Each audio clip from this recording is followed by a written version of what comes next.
Below I will list both the pros and cons of Kotlin. The pros. Kotlin is a statically typed programming language that runs on the JVM and can also be compiled to JavaScript.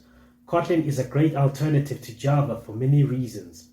Kotlin is more concise than Java. This means that you can write less code to accomplish the same task, which can lead to less bugs and a more maintainable code base. Kotlin has null safety built in.